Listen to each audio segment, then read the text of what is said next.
Episode की शुरुआत होती है और हम देखते हैं एक लड़का एक लड़की को कहीं उठा कर ले जा रहा होता है और सीन शिफ्ट होता है। और तभी हम देखते हैं तांजीरो चारकोल बेचने के लिए शहर की ओर जाने वाला होता है। तभी उसकी माँ आ जाती है और कहती है इतनी बर्फ में तुम्हें जाने की ज़रूरत नहीं है। तभी तांजीरो कहता है कि माँ हैप्पी न्यू ईयर आने वाला है और मैं चाहता हूँ कि हम लोग सब पेट भर कर खाना खाएं। और तभी हम देखते हैं तांजीरो के छोटे भाई बहन शहर जाने की जिद करते हैं। तभी माँ और तांजीरो के समझाने पर वो मान जाते हैं तो तांजीरो वहाँ से निकलता है। रास्ते में उसको उसकी छोटी बहन नेजुको मिलती है और वो कहती है कि मैं इसे सुला रही हूँ वरना ये बहुत रोता। तांजीरो फिर शहर की ओर जाने लगता है।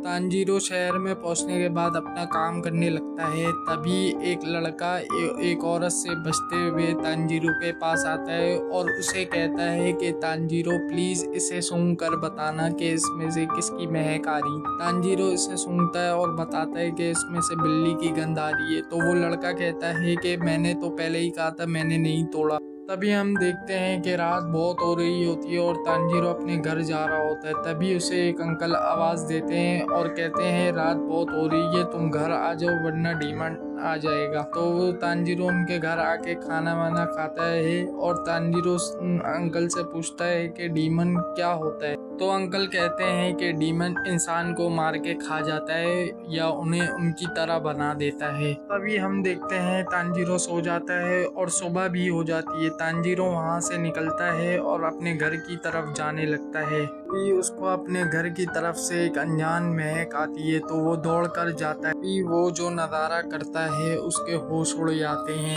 उसके भाई बहन माँ सब मरे हुए होते हैं सिवाय नेजुको के। नेजुको अभी जिंदा होती है। तभी हमें वही वाला सीन दिखाया जाता है।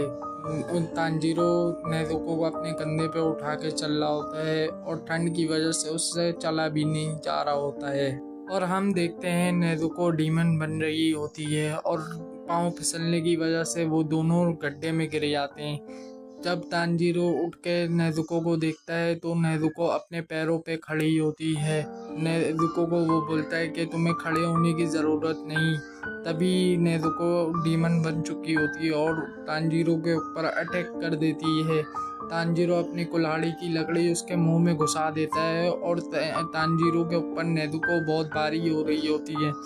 तो तांजीरो रोने लगता है और कहता है कि काश कि मैं उस दिन सोया ना होता और मैं तुम्हें बचा लेता, भाई बहन सबको बचा लेता। तभी हम देखते हैं नेजुको के आंखों से भी आंसू आ रहे होते हैं। तभी एक लड़का नेजुको के ऊपर हमला कर देता है लेकिन तांजीरो उसे बचा लेता है। और वो लड़का तांजीरो से पूछता है कि तुम इसे क्यों बचा रहे हो। तो तांजीरो उसको जवाब देता है कि ये मेरी बहन है। हम देखते हैं वो लड़का नेजुको को पकड़ लेता है और तांजीरो से कहता है कि ये मेरा फर्ज है कि मैं हर डीमन को मारूं।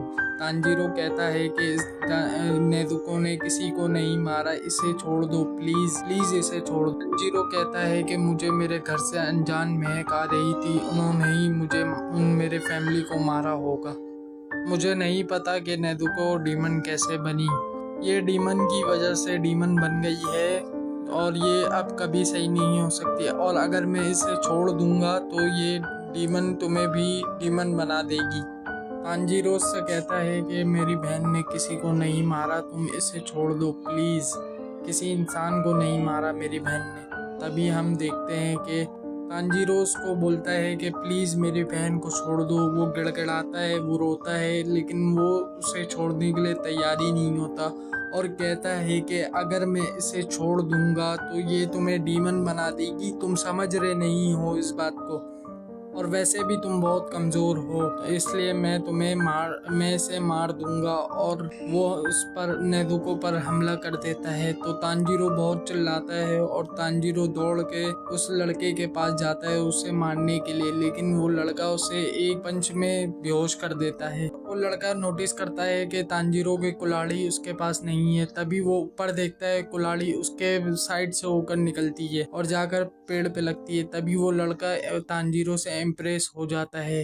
वो कहता है कि इसने तो मुझे चकमा दे दिया और अपनी कुल्हाड़ी इस तरह से इस्तेमाल करी। तभी हम देखते हैं कि नेजुको उसे लात मारती है और वो लड़का सोचता है कि तांजीरो पे हमला करने पर वो ऐसा नहीं करती, वो तांजीरो को बचा रही होती है और हम देखते हैं कि दोनों में बहुत खतरनाक फाइट हो रही होती है और वो सोच रहा होता है कि ये इंसान को क्यों नहीं खा रही। तभी इसे भूख भी बहुत लगी हुई है लेकिन ये इंसान को नहीं खा रही, ये बचा रही है इंसान को। और तभी हम देखते हैं कि वो लड़का नेजुको को बेहोश कर देता है और तब जब तांजीरो अपनी आंखें खोलता है तो नेजुको उसे अपने बराबर में लेटी हुई मिलती है। तभी वो लड़का कहता है कि तुम इसे जल्द से जल्द माउंट सागरी ले जाओ, तुम्हें एक बूढ़ा आदमी मिलेगा जिसका नाम उराकोडाकी होगा, वो तुम्हें मिल जाए तो कहना उससे क्योटो ने भेजा है।